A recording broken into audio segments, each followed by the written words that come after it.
Hi, good afternoon.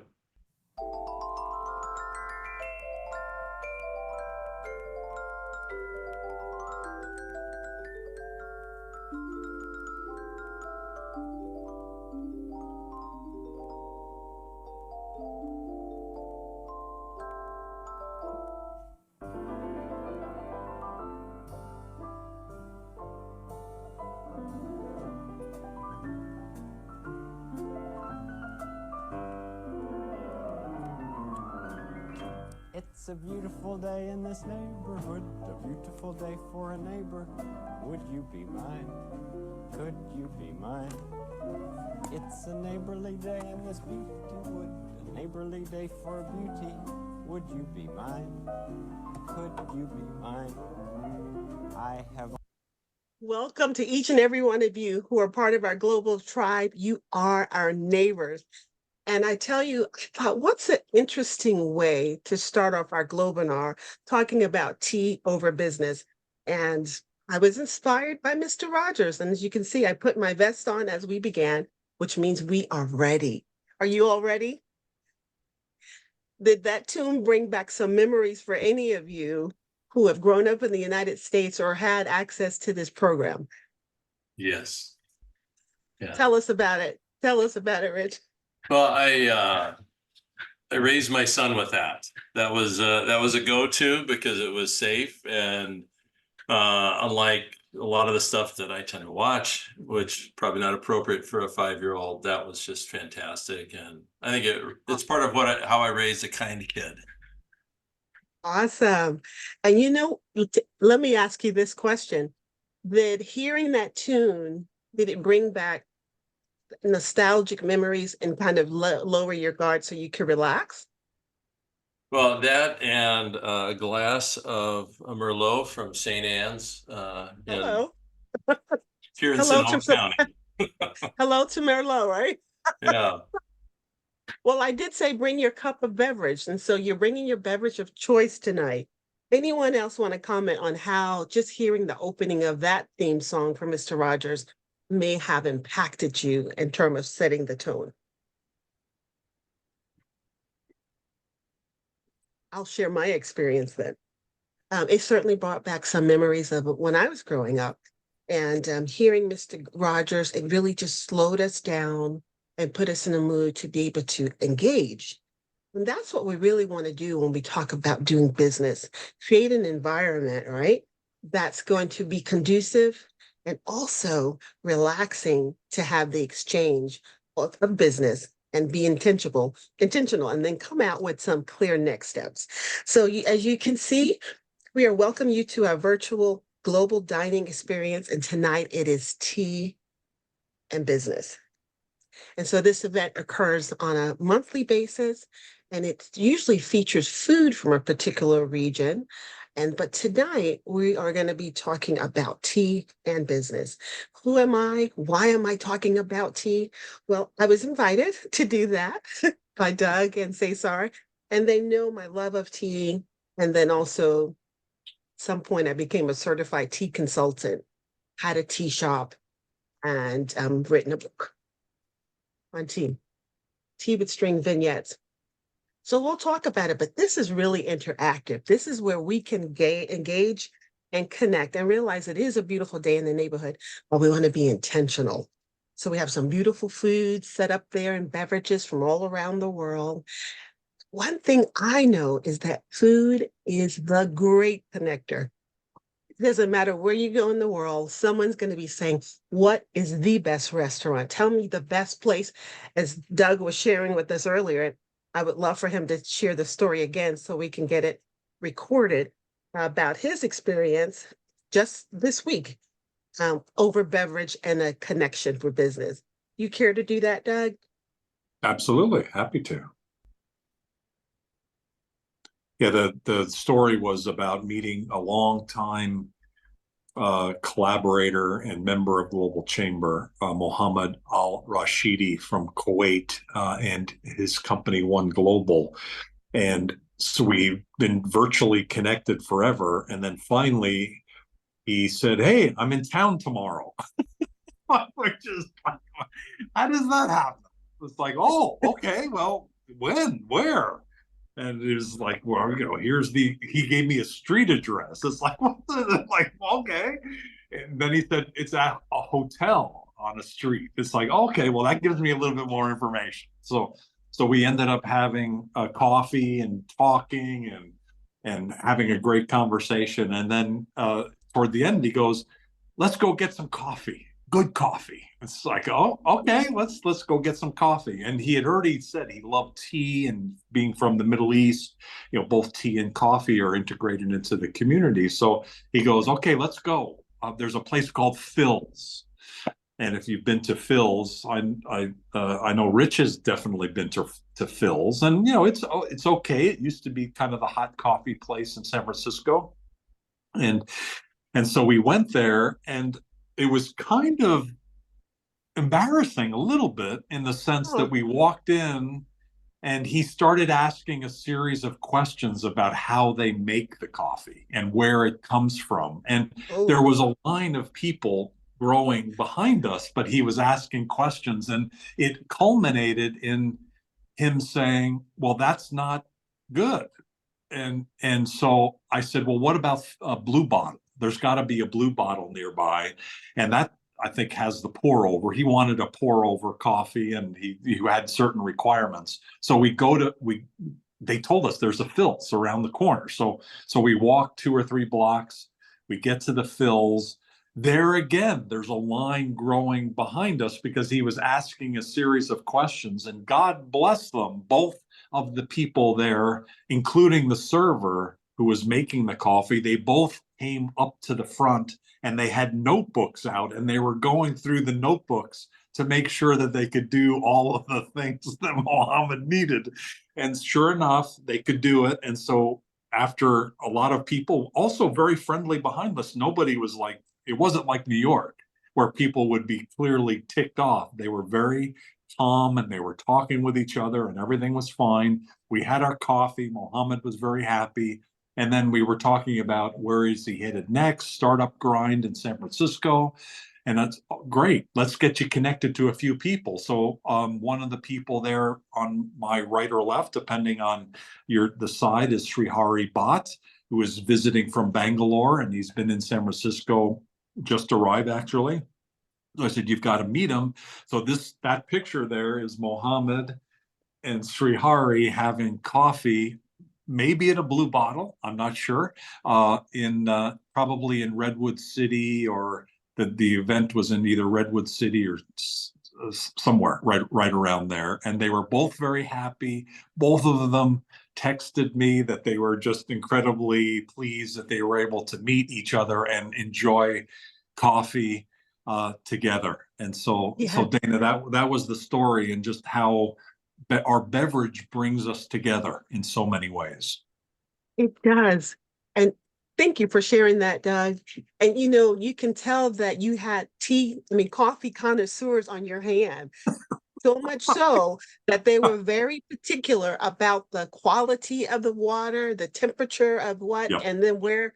I'm sure they ask about elevation and temperature of where the coffee was produced, if they're really that, into it. And that's good to have. But if you're doing business, well, I would say certainly scout out the right place. This is really the point that Doug is bringing us to. That's going to be a really conducive for doing business over tea or coffee. Find a good spot that's not so loud where you can have a conversation. And I'm going to make some references from my tea book. And this particular, I think it's good to kind of open with this. I wrote this summary of everything I know I learned over tea. I'm not going to read it. I'm just going to share a few points. And it says, everybody loves an invite. Everyone does. Invite someone. Come, let's have tea. Let's have coffee. Let's talk about what you want to do or your company or where it wants to go. That's an invitation. So we're going to continue with our slides. And again, if you've got input, you've got stories, this is the time. This is the place to share them. We are situated for that. So my name is Dana Austin. I'm the Executive Director for Global Chamber Atlanta. And I'm also privileged to head up the Global Chamber Author Series, which is just really we're doing incredible things as a team. We're offering a workshop every other month, and then the panel discussion of authors the opposing month. This month, we just had a wonderful speaker to talk about doing business on WhatsApp and use it for marketing. But I won't lean into that. If you haven't listened to those recordings, please go back to do that. It's such valuable information. So this picture in the center is actually me hosting my first tea party on the river, on the what's the river in Budapest? It's Danube, on the Danube River. And so I bought some artwork. Clement, I really love this artist. And you just never know when you're going to have an opportunity to speak on your subject matter or expertise. So I say always be ready to give an answer on what you do, why you do it, why you're passionate about it, and to be able to help solve solutions for your clients. And on the right is my tea book. I made some reference with that just a moment ago. And then for those of you who are new to Global Chamber, we really want you to know that we are truly a global chamber, the first of its kind. We are the first and only global chamber commerce located in hundreds of metros around the globe. And our focus is really growing cross-border trade and investment in a collaborative way. Do we help some of our members import and export tea? Yes. Do we help some of our members import and export coffee? Yes. One of my new favorite coffees as of the year before is the Trabanco coffee out of Puerto Rico. Smooth, delicious. I know he didn't ask for a plug, but if it's good, I'm going to talk about it. If it's not, I won't mention it. And then our mission really is to accelerate cross-border trade and investment in every region of the world. We do this by engaging people just like yourself, top executives and leaders, and we do it through warm connections. So our vision is really to continue to make global, doing business globally as easy as we do it locally. We are in 195 countries, 5 continents, headquartered right there in Phoenix, Arizona, where Doug is, and in the Thunderbird School of Global Management. So I wanted to share something about Global Chamber for you all who are listening, maybe for the first time. But we're going to jump right back into doing business over tea. And it can be a delightful and effective way to build relationships and close deals. Case in point, Doug and these 2 gentlemen that he met up for coffee. And I'm sure you all will have a story on how doing business over tea or coffee helped to close the deal. All right, so you want to choose the right venue. If it's not the right venue for the best of what they're looking for, you might find yourself going from one venue to another, making sure that quality is good, not just the product, but the environment. Because you want to make sure it's conducive to having a conversation, make sure the ambiance is good. Like that's really important for the experience. It's vital for me, especially when I want to do business and I want my client to feel comfortable. And then arrive early. I don't think any of this is news to you all that are on at this point.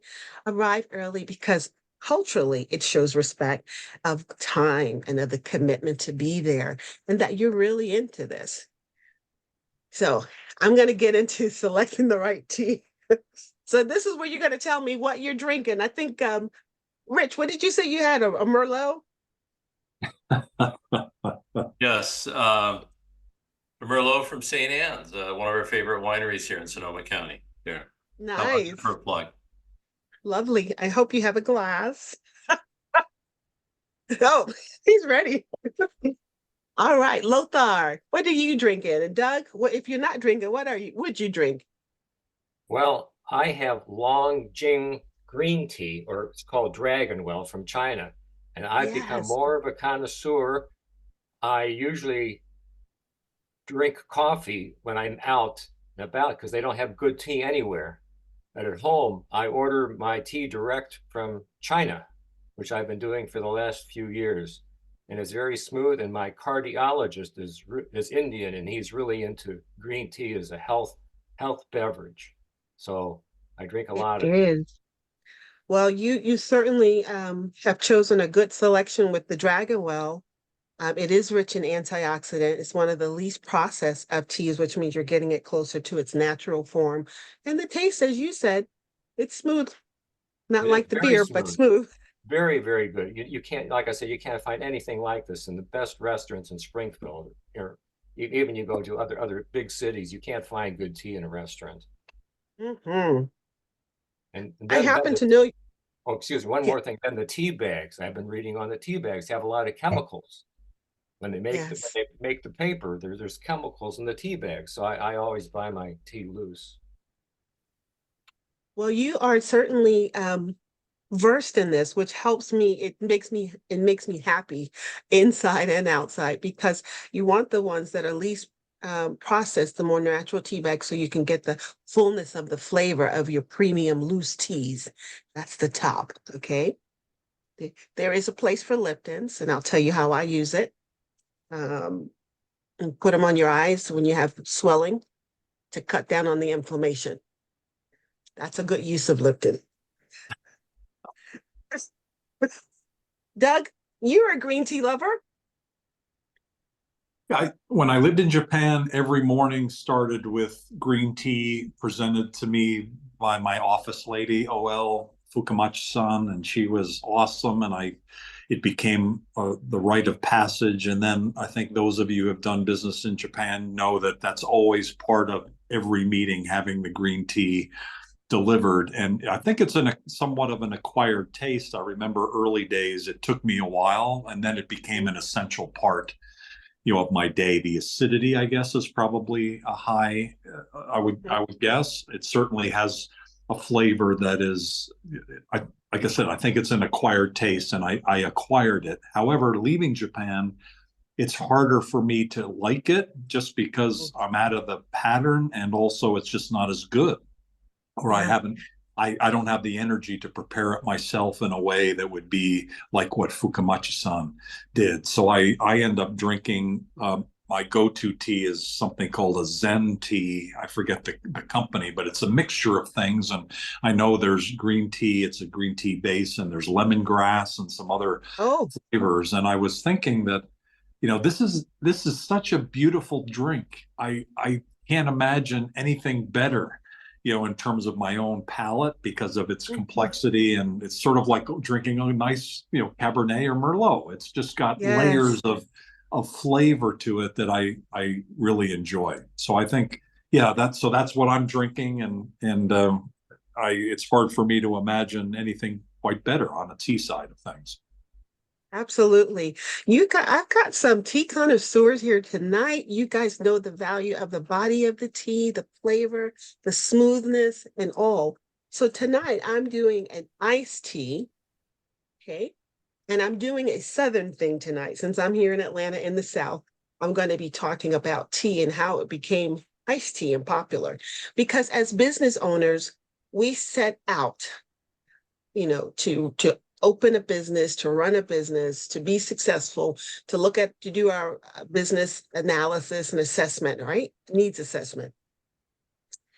However, if you look at the history of tea, hot tea has been the tea of choice overseas where all this began in China. And I'm not doing a history lesson, but I'm giving you a little tidbit, and you can read the book for more information. So it was accidentally discovered by an emperor, but it was hot, and it's been known to be hot tea all throughout Europe and Asia. And then here we are, we have the World Fair in the United States on the hottest day ever, and they got hot tea. Who wants hot tea? Was that a good business move? Did they consider did they just consider their environment, the clientele, and so forth? Well, someone had this big block of ice because this is back in the day where they had ice and blocks, and they said, let's just put the tea over it. And iced tea was born right here in the United States. Yes, iced tea was born here. So I have an iced tea, and this is a black tea. And you notice I have it in a plastic container, and I have my metal straw. I don't use a metal straw often, but I do have one tonight because black tea stains your teeth over time. And since I'm a great tea lover like you all, I want to enjoy it without having to use whiteners. on my tea. So this is a black tea. It does have caffeine. All teas have caffeine. And I'm going to leave it there. All teas, they come from one plant, Camellia sinensis, right? Everything else that doesn't come from that plant is called tisane. So mint and chamomile and so forth, those are tisane. But select the right tea. Consider the preference of your guest. Doug went out of his way to ensure that his guest was getting the best quality beverage ever, even if it park in the car twice or walk into several cafes. So ask your guests, what's your favorites? Like I knew what Doug's was because he's been on and we've talked about it. So if he was in my presence, I would find a spot that had some really great Zen tea or try to duplicate the Japanese tea that he had from what was her name again? Fukamachi-san. Fukamachi-san, Hard to or try say. to find out. Fukamachi-san in Yeah. Japan. So really listening to your client. Once they come, engage in small talk, like use the beginning of your meeting to kind of check in with them, see how things are going, how was their travel, family, if you're familiar with that, or if they have a favorite pet, just check in, small talk. And then what you're doing is developing a mutual interest or recent events. I say steer clear of anything that's going to be a hot topic in recent events because you want this meeting to be a success. You've gone through all of the effort in finding the right venue, arriving early, finding out what your clients like. Engage in small talk, keep that moving. Anybody has anything they want to share on that where you didn't do small talk and you went to the left and it was hard to kind of bring it back? Nobody? Okay, that means that's good. So keep doing what you've been doing, but listening actively, listening with the intent to understand, pay close attention to what your counterpart is saying and show genuine interest. And the way I've seen this, heard this, learned about it, and practice, you want to know what your client's needs are. And so that listening is also prefaced by doing the research to know about the client, the organization, what their business goals are, and how your organization or connecting someone can help them to meet that. If what I'm saying is resonating with you, there's some little reaction buttons. You can do a high five, or if you have a comment, just raise your hand. How about that? There we go. High five. That works. I'm going to Yeah, skip Luke. to 7 because 6 fell off my screen here. But follow tea etiquette. And you're going, tea etiquette? Well, there's several books on tea. This is one. Another one by, I'm going to share a link with you. But I got a chance to meet Dorothea, and she and Mr. Richardson have written books on tea.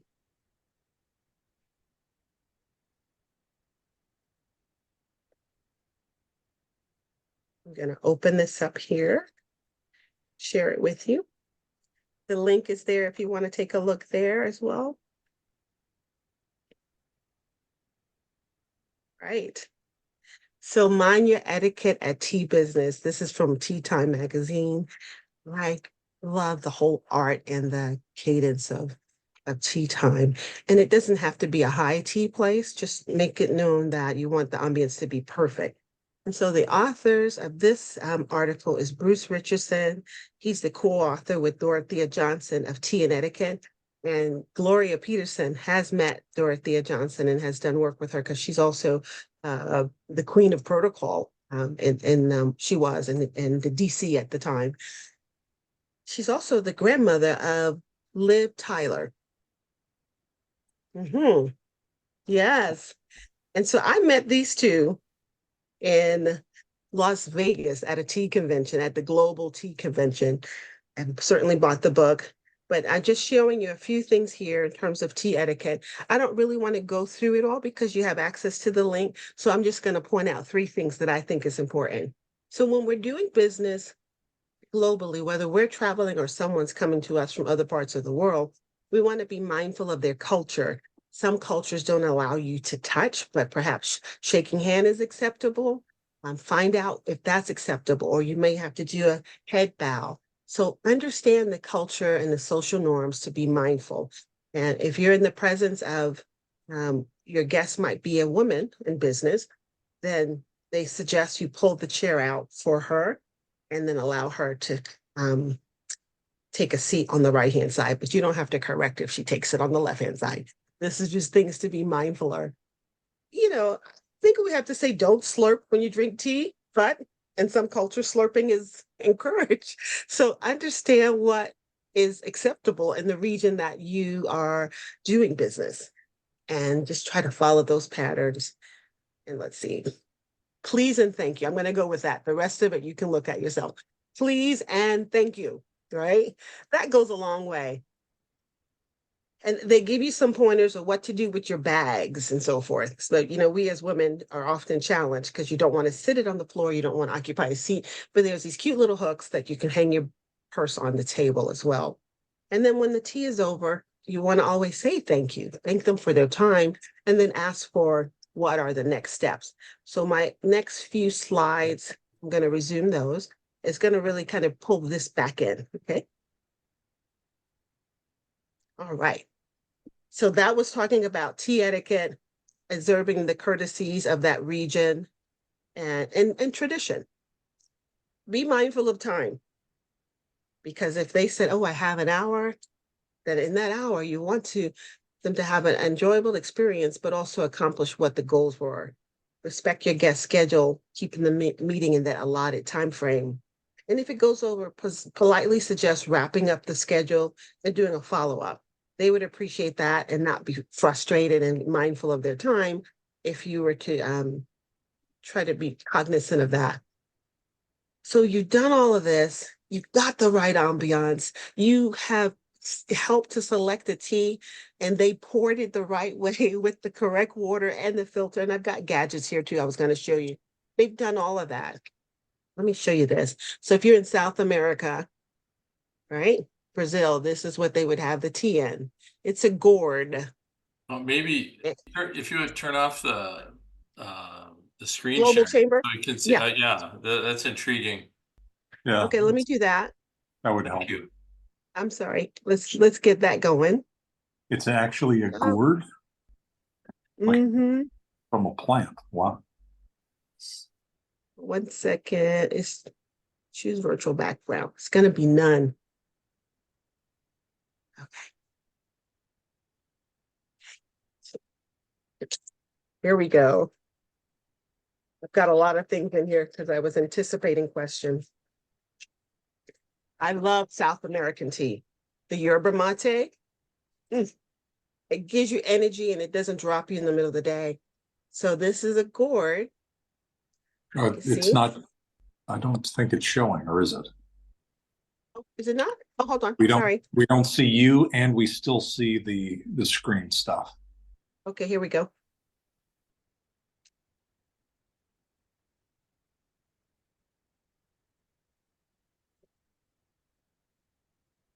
It's still the same. All right. We'll dig in on it. So it's all hand carved, the gourd. Mm-hmm. Let me do stop screen. Oh, Okay. there we go.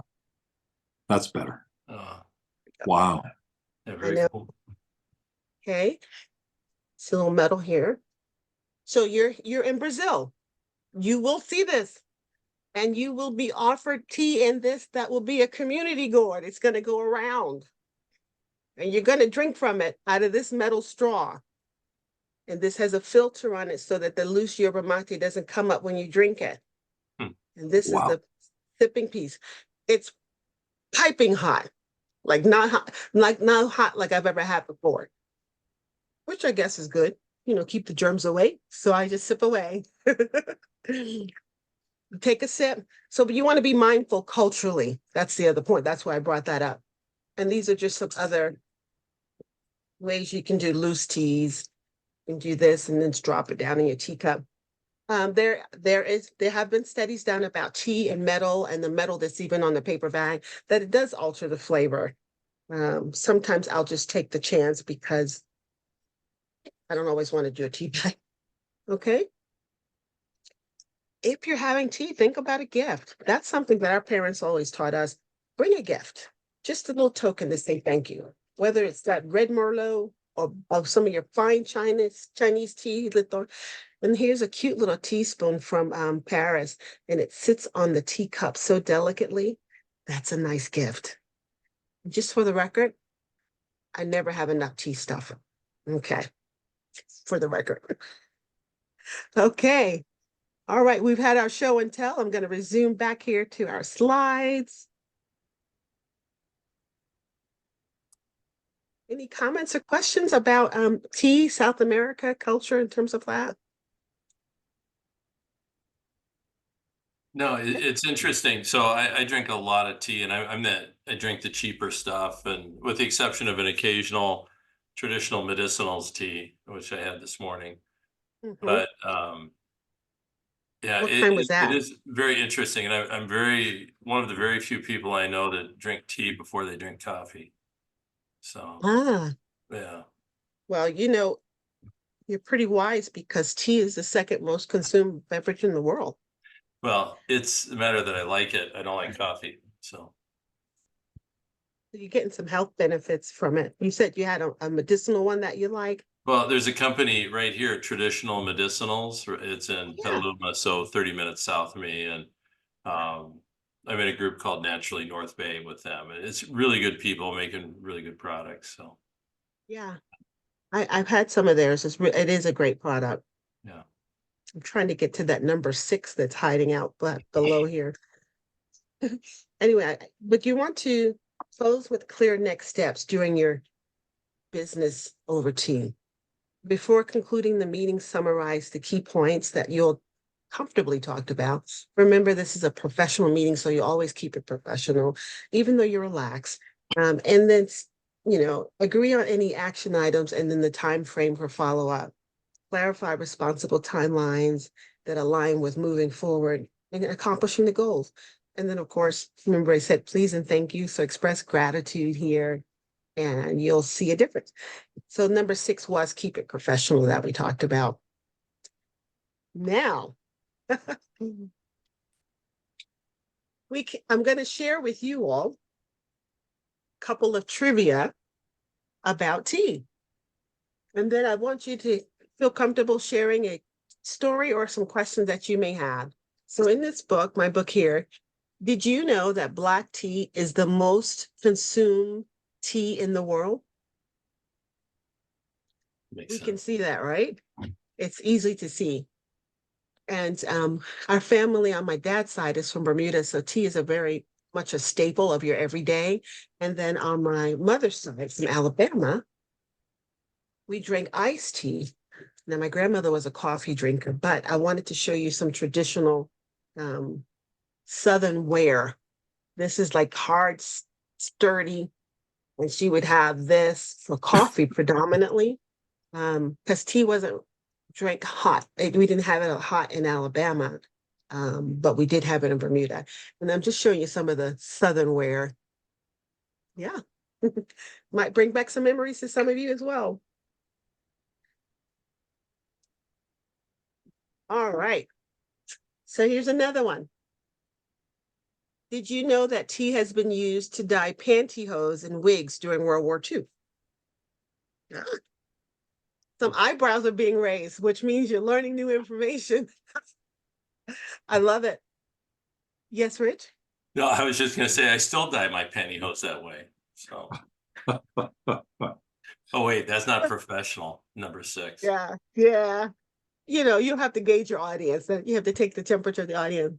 Are you using your Liptons or your Tetley to do Yeah, that, of right? course. No, that's Okay, not, okay. Thank you. Not your medicinal. no, not the good stuff.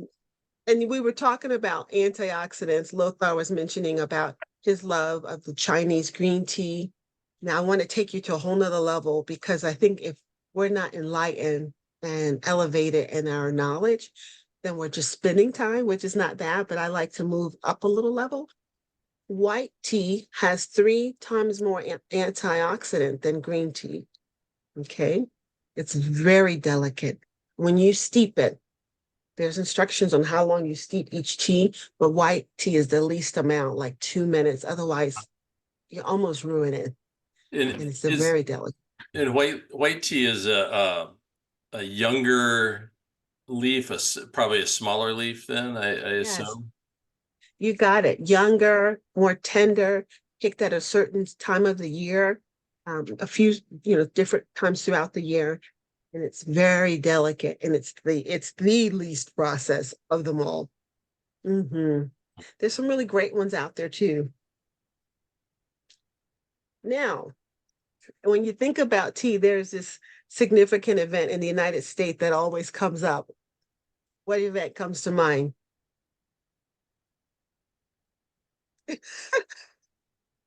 Tea Um, related? yes, Hmm. in the Northeast region of the United States, in New England, Oh, Boston Tea Party. Boston Tea Yeah. Party. I didn't think Oh, that wasn't too bad. Well, listen to this.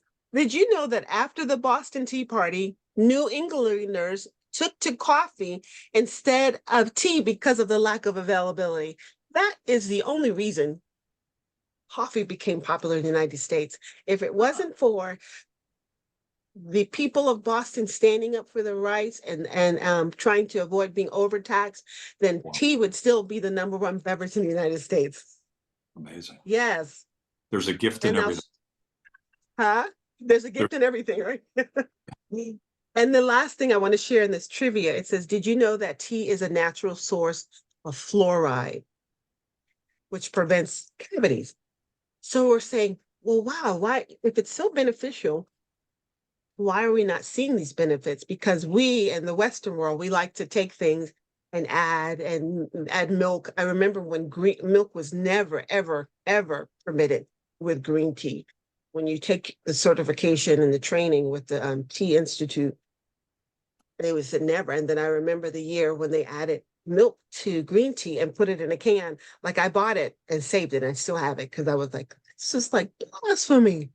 But we know we like lattes and we like, you know, sugar and so forth. I say we because I'm included in that, but I do appreciate a pure tea. I brought a mixture of some loose teas with roses that are in there and some lavender. So it's a green tea with roses and lavender. And just like wine, whenever you drink your hot tea, you are going to look at the color. I'm going to demonstrate here, okay? You look at the coloring and you're going to taste for the body.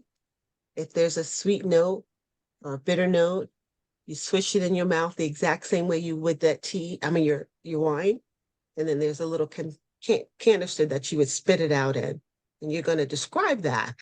And in the back of my tea book, I have a place where people can just really do their own tasting of tea and what their experiences have been like.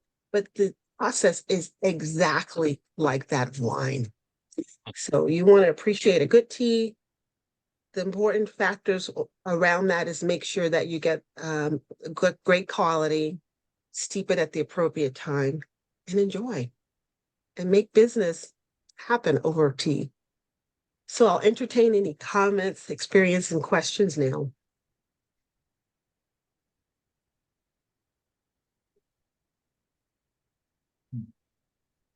I And I love want that. to, You know, I something that I've started playing with is adding ginger to different products.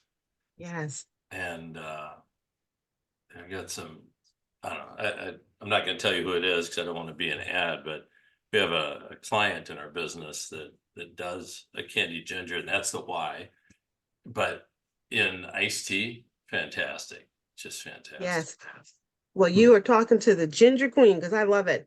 And as a matter of fact, there's an iced tea by I'm gonna put the picture up here. I'm not advertising for them either, but I like it. The brand is Bruce Cost. You ever heard of them? No. It's so refreshing.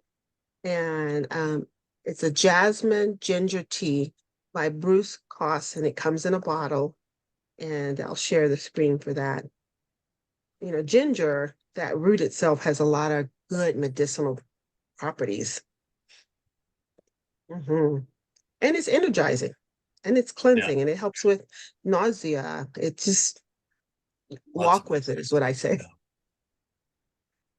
Where does the lady come from? I mean, that's an honor usually I think of bestowed in England, and I'm curious. Yes. Well, sometimes you got to bestow it upon yourself, There Rich. you go. I'm good with that. And when I was studying to become a certified tea consultant, and I did have a tea house, as I mentioned to you, prior to the tea house, what I was doing, and in addition to my career as a healthcare provider, I was doing private tea parties. I was doing tea parties at the Art Center in Atlanta. And one year we had 200 guests for Mother's Day. And the following year we had 400. I'm thinking, I need a title. So that's how that came about. And I figure I'll grab onto my British Bermudian heritage for it. But no, I have not met the Queen. I wish I had. And for she to say, Lady Yeah, Dana. yeah. So I did it for myself. There you go. I love it. I love it. Thank you.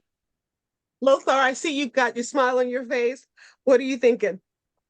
Well, I was wondering, what do you know about matcha tea? Oh, okay.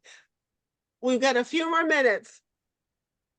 What do I know about matcha? Did you want to share something? Because I feel like you want to share something Well, about matcha. I mean, I purchased matcha in the past, it just, I just mix it with hot water and just, don't have big ceremony about it. I don't have all these special tools and gizmos to do it.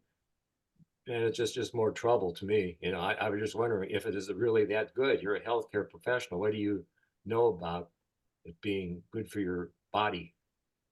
Guess who had a matcha tea today with lavender? Wow. I didn't have it the traditional way because it is definitely ceremonial, and Doug could speak to this endlessly. Yeah, and if you are going to Japan, so matcha tea is from that region, and you're doing business there, what I would advise is to give yourself adequate time to experience the invite of tea that they have for you. If you don't, you've already done a disservice to doing business in Japan. If they invite you to that type of tea ceremony, you will have the full on. Isn't that right, Doug? I think that's fair.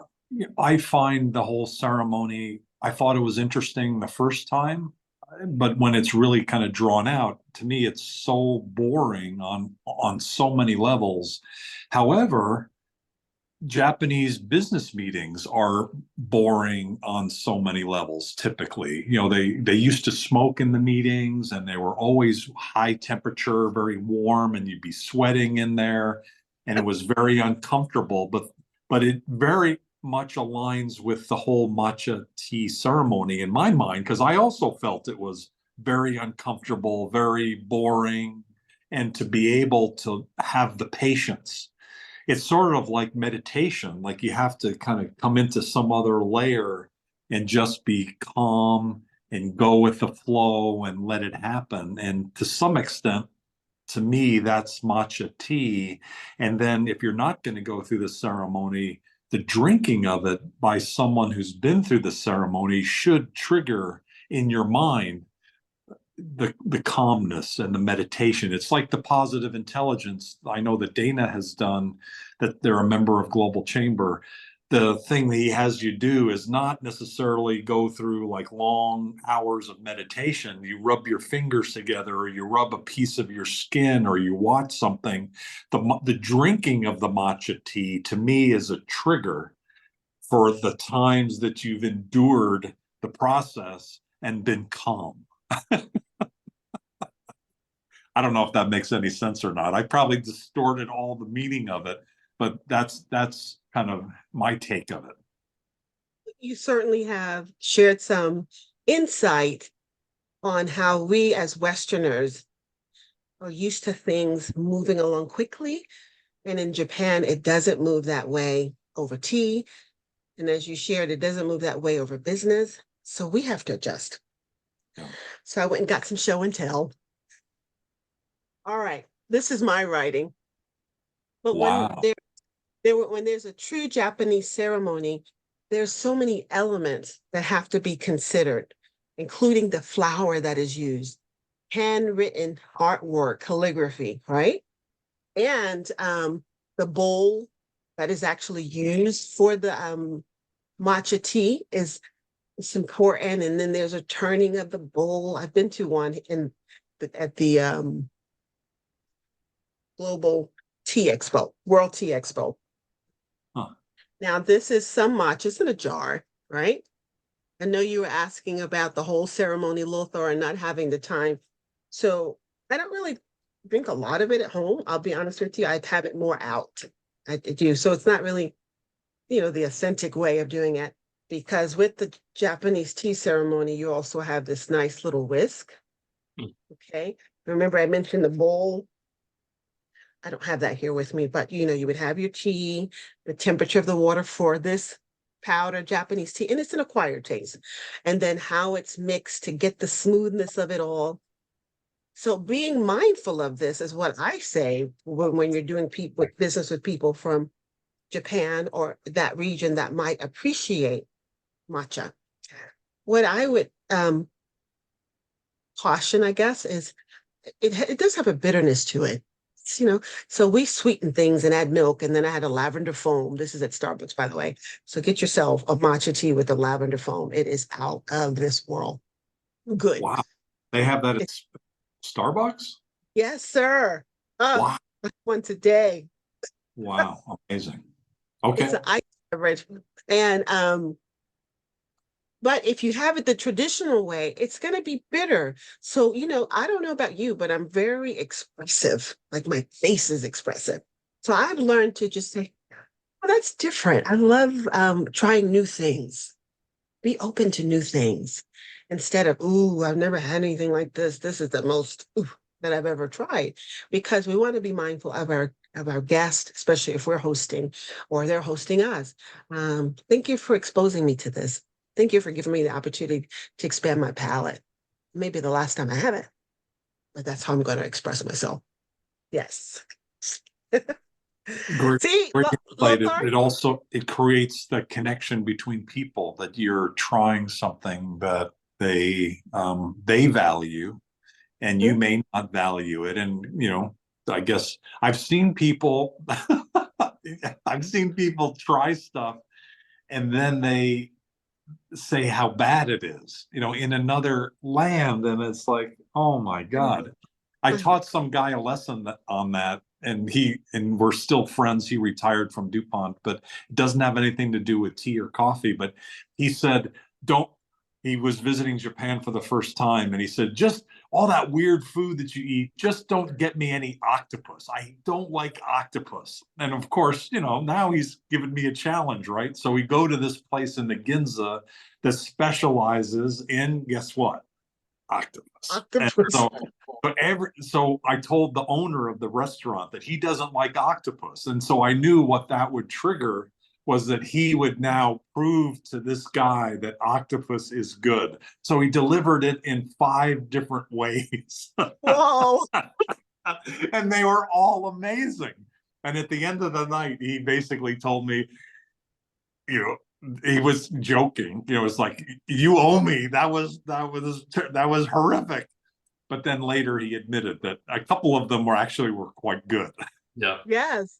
But Be open. he was kind enough not to be that. He was a good guy. He was kind enough that I knew he would not insult the owner of the restaurant, by saying, this is bad. He would just kind of smile. But there are some people that you wouldn't do that to, right? Yeah. We will have to get Gloria to do a course on protocol and proper ways of doing things, especially for business. Now, what I will say that Asia is known to have some of the Michelin best food carts. So don't knock the octopus until you try it. No, no, I'm Don't knock it till training the grandkids to say, I'm glad you like that. ah, At home, I'll take that. Don't give me the yuck face. Yeah. yeah. or that's nasty. You know, we got to Yeah. teach them young. You know, I'm glad you like that. Thank you for giving me the opportunity to expand my palate That and is learn more nice. about Yeah. your culture. You know, we'll do that. But And don't pull a George Bush and have throwing up at the dining table, which I guess oh, he was probably very polite until he got sick to his stomach. But I think it wasn't the food related. I Yeah. think he had some sort of an illness going in. oh my. Yeah. Well, if I could share one food tip, whenever I go out and going to an event, I always have something at home before I go out because I want to at least have a little bit of what the host is offering. But if it's not suitable to me, at least I've tried it and I'm satisfied. Just the way I show up. I'm not gonna show up. Hey, Cesar. Hey, we did some show and tell. We've been showing stuff from Brazil. I've been listening. I've been listening, just joking around with many things at home, but I've been listening. Thank you for the Did you? mention of the coffee. I did Oh, get it, you you know. heard? If you Yeah. guys have not tried Trabanco coffee, Cafe Trabanco, I still have like this much left because I don't want to use it all. It's smooth. The flavor's nice. I shared some with a neighbor the other day, which I don't usually share it. I said, I'm going to share some of this with you. So um, be willing to share things that are great. I guess we'll just throw that as another pointer. And she drinks coffee 2 and 3 times a day. She goes, wow, this is lovely. I'm like, I know. I know the guy who makes it. So Well, I don't share. mention, but I know the I'm guy who very, makes it. I know the guy who makes it. I did say that, but she's a good friend. I have a Eh, question, Dana. When it comes to tea, um, about I think around 6 years ago, I had a chance to to visit Morocco, mm, and I really got addicted to their tea. And it's mm. because I like everything sweet, and like coffee, I like it sweet, and so their tea was really addicted. Have you tried? You Yeah. already know I have. So the Moroccan tea is very similar to the way that they make tea in Senegal, West Africa. Okay. They use a gunpowder tea. That already says enough in itself, right? They Mm. start with the strongest of the teas of a dark green tea and they make it and steep it longer than we would traditionally. And then, at least in Senegal, I know this to be true, um, they add tons of sugar. And I'm going to share what I know for Senegal, but the flavors are the same. Okay. So in Senegal, the men generally are making the tea outside over this little charcoal, man-made stove, I guess. And they're boiling that water and they put the gunpowder tea in there and they put the sugar in there and they have a clear glass, like a little taller than a shot glass, little wider too. And it's an art of pouring the tea at a height and getting it in the cup. Like that's a whole ceremony in itself. So the men would have the tea first, then they'll make, add on and pour for the women, and the children have the last. And then with that whole ceremony, the art of it is pouring it so that it has like a little foam on the top, and they call it a furro. Uh, and it's just amazing. It's so simple, but it's communal. It brings people together. So that's the one they have in Morocco. And then if we look at the Middle East, they have a black tea. I have all this in the front. It's just a little hard to keep going back and forth. And then sage mixed with it. Those flavors are wonderful together. Wonderful. So look for Arabic tea. I get that in the tea bag. I will admit to that because it's just easier. And then I buy some fresh sage. The two together makes a nice marriage. Now, my final thing I want to add about tea, since I was just touching on marriage, if you ever had jasmine tea, that is a green tea and jasmine flowers. And there is a consummation ceremony on how they allow those two they call it a marriage. And then those flavors come together and then they remove the jasmine. And what you get is a green jasmine fragrance consummated tea, which is wonderful. It's beautiful. So marriage is a beautiful thing. That's my last note.